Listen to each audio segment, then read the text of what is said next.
السلام علیکم ورحمۃ اللہ وبرکاتہ نحمدہ نصلی علی رسولہ الکریم اما بعد فاعوذ باللہ من الشیطان الرجیم بسم اللہ الرحمن الرحیم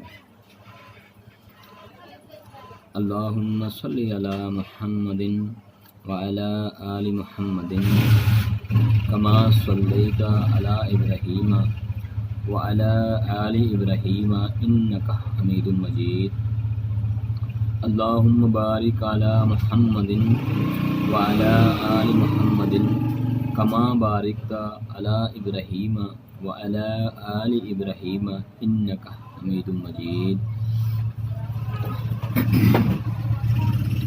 لا إله إلا أنت سبحانك إني كنت من الظالمين حسبنا الله ونعم الوكيل یا حی یا قیوم برحمتک استغیث۔ جناب اعلیٰ آج ٹاپک ہے ربیع الاول کے حوالے سے اور میلاد شریف کے حوالے سے کہ 12 ربیع الاول کو نبی کریم صلی اللہ علیہ وآلہ وسلم کی پیدائش کا دن ہے اور میلاد شریف منانا ثابت ہے یا نہیں۔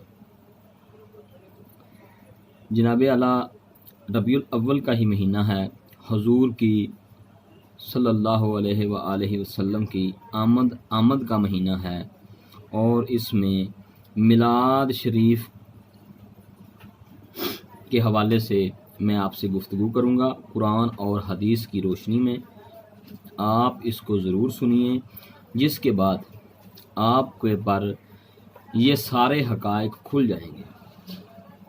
نمبر 1، سب سے پہلے یہ کہ نبی کریم صلی اللہ علیہ وآلہ وسلم کس سال پیدا ہوئے۔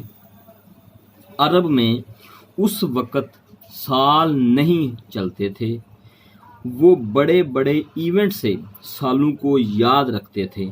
اسی طرح نبی کریم صلی اللہ علیہ وآلہ وسلم جس سال پیدا ہوئے اس سال بھی بہت بڑا ایونٹ ہوا، عام الفیل والا واقعہ، جو کہ قرآن مجید میں بھی رپورٹ ہوا ہے کہ ابرہ کے لشکر کو اللہ تعالیٰ نے برباد کر دیا جو خانہ کعبہ کے اوپر چڑھائی کے لیے آیا تھا۔ نبی کریم صلی اللہ علیہ وآلہ وسلم اس سال پیدا ہوئے،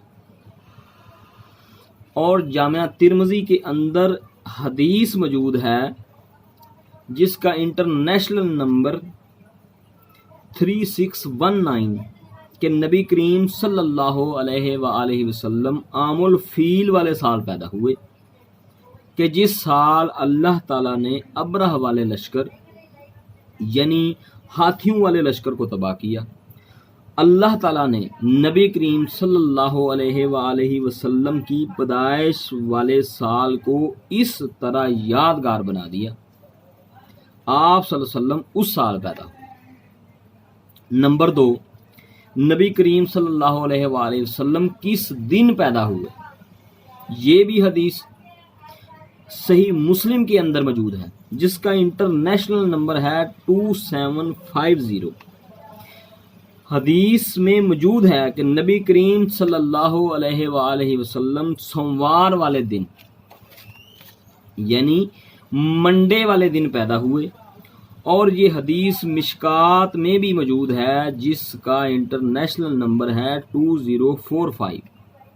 نبی کریم صلی اللہ علیہ وسلم سے پوچھا گیا کہ آپ پیر یعنی منڈے کا روزہ کیوں رکھتے ہیں، تو آپ صلی اللہ علیہ وآلہ وسلم نے واضح ارشاد فرمایا کہ اس دن میں پیدا ہوا اور اس دن میرے اوپر پہلی وحی نازل ہوئی، تو میں اپنی پیدائش کی خوشی اور قرآن کے نزول کی خوشی اکٹھی ہی مناتا ہوں روزہ رکھ کر۔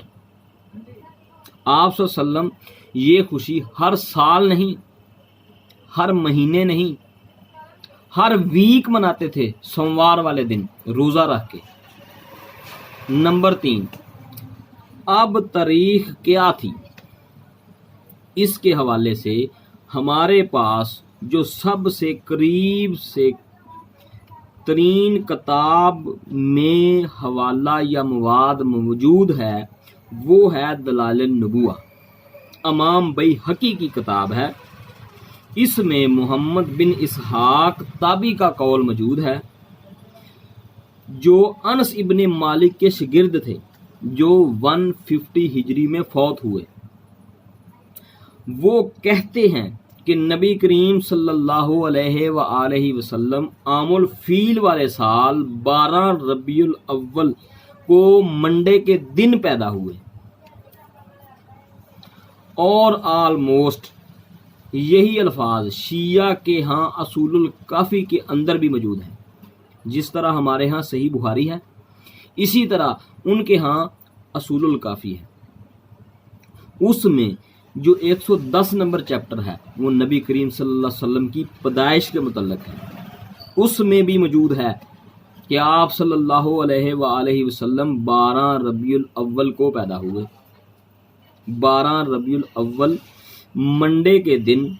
یہ اہل سنت اور اہل تشیع کہ ہاں کتابوں کی حد تک ایک موقف ہے، لیکن پریکٹیکلی شیعہ جو ہیں وہ 17 ربیع الاول کو مناتے ہیں، اور اہل سنت میں جو بریلوی مکتبہ فکر ہے وہ 12 ربیع الاول کو مناتے ہیں، اور جبکہ دیوبندی اور اہل حدیث 9 ربیع الاول بتاتے ہیں۔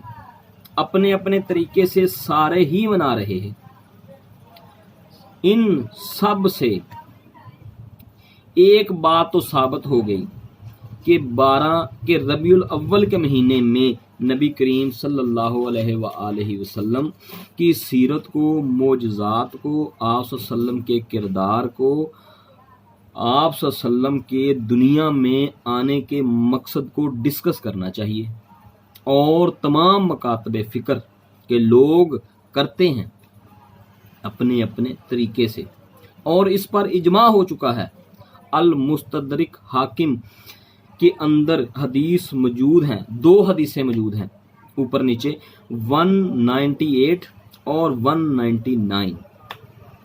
نبی کریم صلی اللہ علیہ وآلہ وسلم نے فرمایا کہ اللہ تعالیٰ میری امت کو کبھی بھی گمراہی پر جمع نہیں کرے گا، جمع نہیں ہونے دے گا، یعنی جماعت کے اوپر، یعنی جماعت پر اللہ کا ہاتھ ہے۔ جماعت سے مراد یہ پارٹیاں نہیں، پوری امت جس چیز کو صحیح سمجھے گی وہ درست ہوگا۔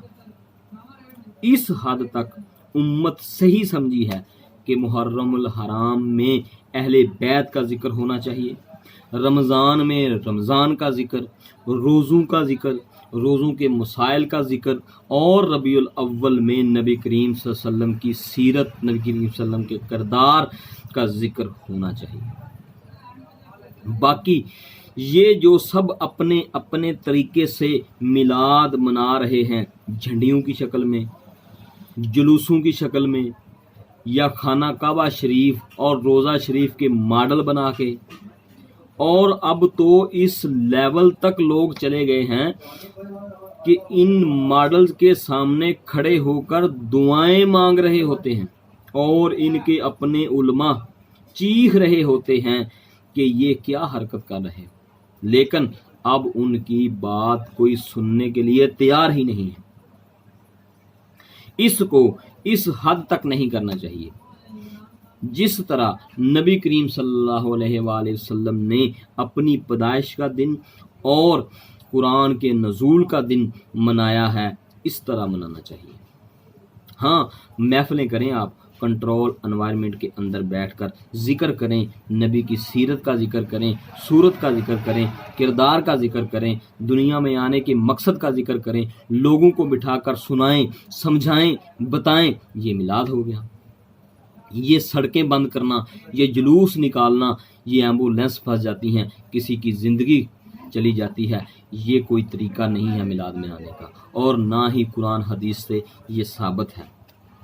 البتہ ربیع الاول میں نبی کریم صلی اللہ علیہ وآلہ وسلم کی سیرت کو ڈسکس کرنا چاہیے۔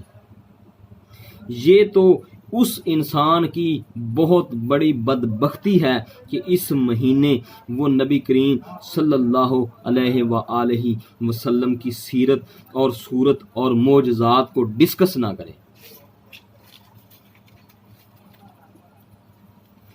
اب میں آپ کو ایک حیران کن بات بتانے والا کہ فتاوی رضویہ کے اندر اعلیٰ حضرت نے نبی کریم صلی اللہ علیہ وآلہ وسلم کی پیدائش کا دن 8 ربیع الاول لکھا ہے، 8 ربیع الاول۔ اور غنیت و طالبین میں شیخ عبد القادر جیلانی نے 10 محرم الاحرام لکھی ہے اور اسی کو راج قرار دیا ہے۔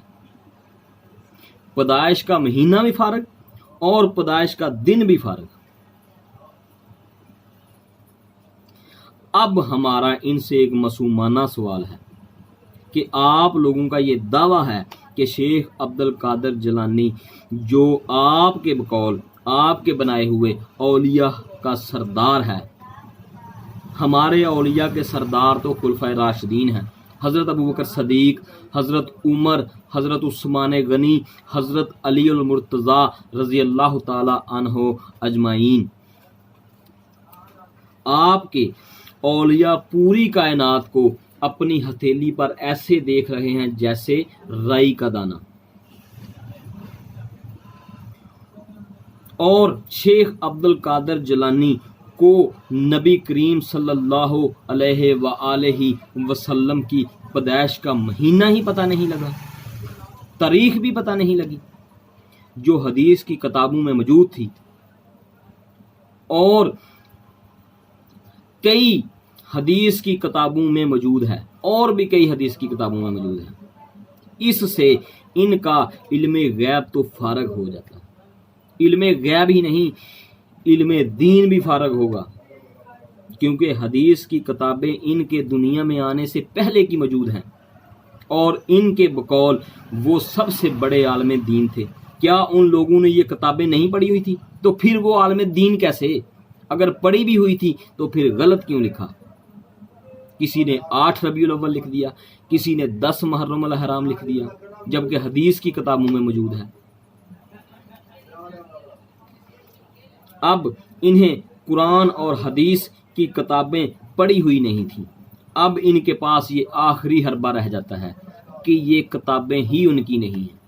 تو آپ سوچئے، جب یہ کتابیں ہی ان کی نہیں ہیں تو پھر یہ بابے تو خود بخود فارغ ہو گئے، کیونکہ ان کا تعارف تو ہمارے پاس کتابیں ہی تھی نا، ان کی لکھی ہوئی کتابیں۔ جب وہ ان کی نہیں ہیں تو پھر ہمیں تو کچھ نہیں نہ پتا۔ جب کتابیں فارغ تو بابے بھی فارغ۔